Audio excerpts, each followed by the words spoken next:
The Art of Public Speaking by Dale Carnegie and Joseph Berg Esenwein. Section 12. Chapter 12. The Voice. Oh, there is something in that voice that reaches the innermost recesses of my spirit. Longfellow. Christus. The dramatic critic of the London Times once declared that acting is 9/10 voice work. Leaving the message aside, the same may justly be said of public speaking. A rich, correctly used voice is the greatest physical factor of persuasiveness and power, often overtopping the effects of reason. But a good voice, well handled, is not only an effective possession for the professional speaker, it is a mark of the personal culture as well, and even a distinct commercial asset. Gladstone himself, the possessor of a deep musical voice, has said, 90 men in every 100 in the crowded profession will probably never rise above mediocrity, because the training of the voice is entirely neglected and considered of no importance. These are words worth pondering. There are 3 fundamental requisites for a good voice. 1. Ease. Signor Bonci, of the Metropolitan Opera Company, says that the secret of good voice is relaxation. And this is true, for relaxation is the basis of ease. The airwaves that produce voice result in a different kind of tone when striking against relaxed muscles than when striking constricted muscles. Try this for yourself. Contract your muscles of your face and throat as you do in hate, and flame out, "I hate you!" Now relax, as you do when thinking gentle, tender thoughts, and say, "I love you." How different the voice sounds. In practicing voice exercises and in speaking, never force your tones. Ease must be your watchword. The voice is a delicate instrument, and you must not handle it with hammer and tongs. Don't make your voice go. Let it go. Don't work. Let the yoke of speech be easy and its burden light. Your throat should be free from strain during speech. Therefore it is necessary to avoid muscular contraction. The throat must act as a sort of chimney or funnel for the voice. Hence an unnatural constriction will not only harm its tones, but injure its health. Nervousness and mental strain are common sources of mouth and throat constriction. So make the battle for poise and self-confidence, for which we pleaded in the opening chapter. But how can I relax, you ask? By simply willing to relax. Hold your arm out straight from your shoulder. Now, withdraw all power and let it fall. Practice relaxation of the muscles of the throat by letting your neck and head fall forward. Roll the upper part of your body around, with the waistline acting as a pivot. Let your head fall and roll around as you shift the torso to different positions. Do not force your head around, simply relax your neck and let gravity pull it around as your body moves. Again, let your head fall forward on your breast. Raise your head, letting your jaw hang. Relax until your jaw feels heavy, as though it were a weight hung to your face. Remember, you must relax the jaw to obtain command of it. It must be free and flexible for the molding of tone, and to let the tone pass out unobstructed. The lips also must be made flexible, to aid in the molding of clear and beautiful tones. For flexibility of lips, repeat the syllables mo, me. In saying mo, bring the lips up to resemble the shape of the letter O. In repeating me, draw them back as you do in a grin. Repeat this exercise rapidly, giving the lips as much exercise as possible. Try the following exercise in the same manner. Mo, e, o, e, oo, ah. After this exercise has been mastered, the following will also be found excellent for the flexibility of lips. Memorize these sounds indicated, not the expressions, so that you can repeat them rapidly. A as in may, E as in met, U as in use, A as in I as in ice, Oi as in oil, A as in at, I as in it, U as in hour, O as in no, O as in no, O as in ooze, A as in all, U as in foot, A as in ah, E as in eat, U as in ooze, E as in eat. All the activity of breathing must be centered, not in the throat, but in the middle of the body. You must breathe from the diaphragm. Note the way you breathe when lying flat on the back, undressed in bed. You will observe that all the activity then centers around the diaphragm. This is the natural and correct method of breathing. By constant watchfulness, make this your habitual manner, for it will enable you to relax more perfectly the muscles of the throat. The next fundamental requisite for good voice is openness. If the muscles of the throat are constricted, the tone passage partially closed, and the mouth kept half shut, how can you expect the tone to come out bright and clear, or even to come out at all? Sound is a series of waves, and if you make a prison of your mouth, holding the jaws and lips rigidly, it will be very difficult for the tone to squeeze through, and even when it does escape, it will lack the force and carrying power. Open your mouth wide, relax all the organs of speech, and let the tone flow out easily. Start to yawn, but instead of yawning, speak while your throat is open. Make this open feeling habitual when speaking. We say make because it is a matter of resolution and of practice.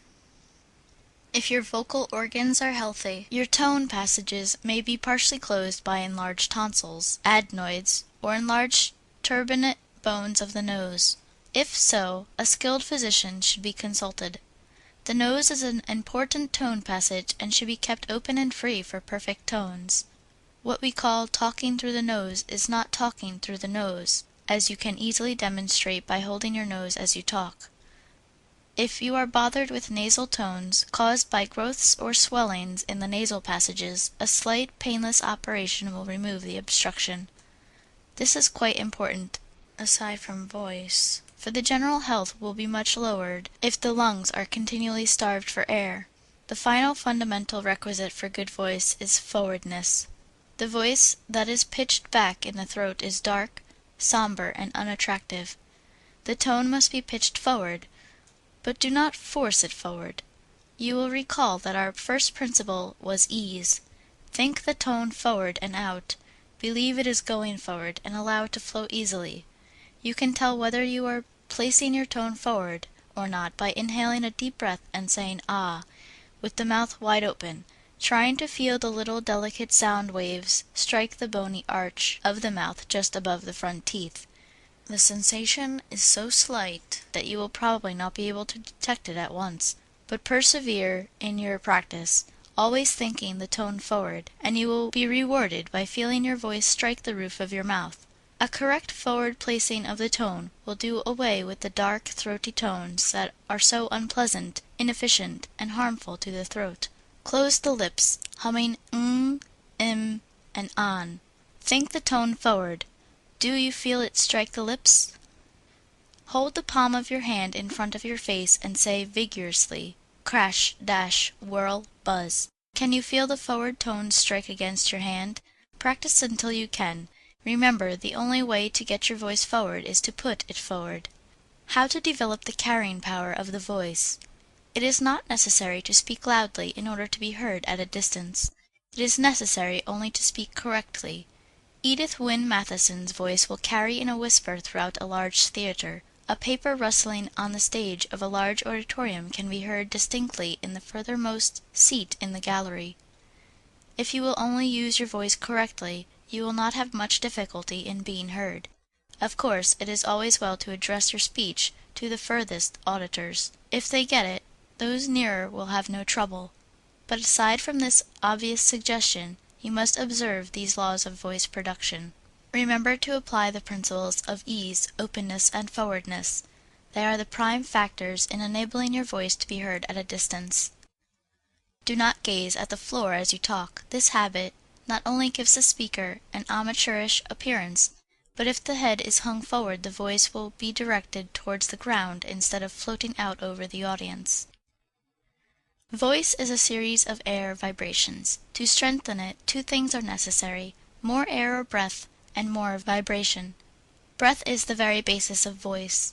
As a bullet with little powder, behind it will not have force and carrying power, so the voice that has little breath behind it will be weak.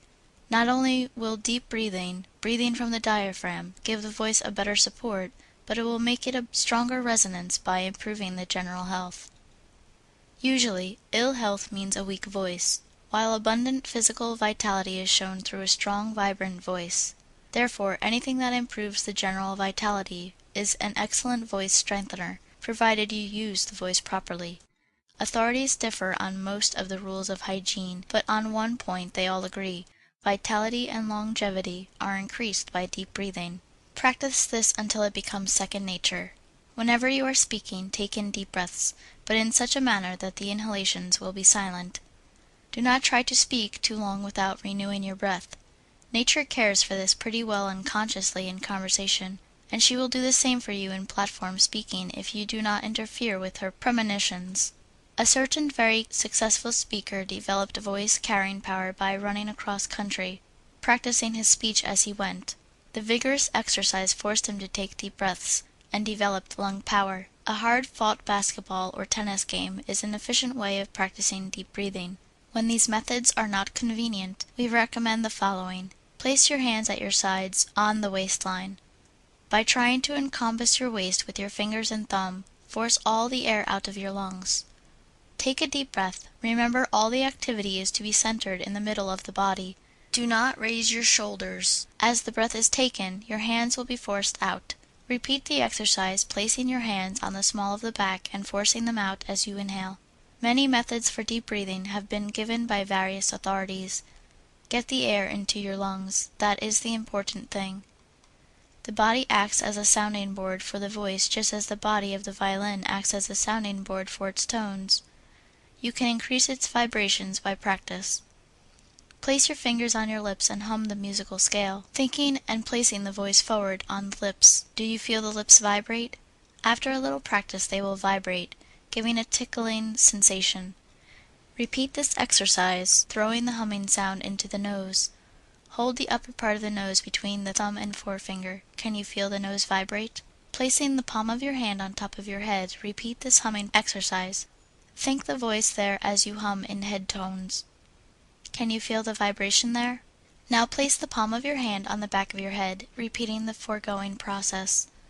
Then try it on the chest. Always remember to think your tone where you desire to feel the vibrations. The mere act of thinking about any portion of your body will tend to make it vibrate. Repeat the following after a deep inhalation, endeavoring to feel all portions of your body vibrate at the same time. When you have attained this, you will find that it is a pleasant sensation. What ho, my jovial mates, come on, we will frolic it like fairies, frisking in the merry moonshine. Purity of voice. This quality is sometimes destroyed by wasting the breath. Carefully control the breath, using only as much as is necessary for the production of tone. Utilize all that you give out. Failure to do this results in a breathy tone. Take in breath like a prodigal. In speaking, give it out like a miser. Voice suggestions. Never attempt to force your voice when hoarse. Do not drink cold water when speaking. The sudden shock to the heated organs of speech will injure the voice. Avoid pitching your voice too high. It will make it raspy. This is a common fault. When you find your voice is too high a range, lower it. Do not wait until you get to the platform to try this. Practice it in your daily conversation. Repeat the alphabet beginning A on the lowest scale possible and going up a note on each succeeding letter, for the development of range. A wide range will give you facility in making numerous changes of pitch. Do not form the habit of listening to your voice when speaking. You will need your brain to think of what you are saying. Reserve your observation for private practice. Questions and exercises. 1. What are the prime requisites for good voice? 2. Tell why each one is necessary for good voice production. 3. Give some exercises for development of these conditions. 4. Why is range of voice desirable? 5. Tell how range of voice may be cultivated. 6. How much daily practice do you consider necessary for the proper development of your voice? 7. How can resonance and carrying power be developed? 8. What are your voice faults? 9. How are you trying to correct them? End of section 12.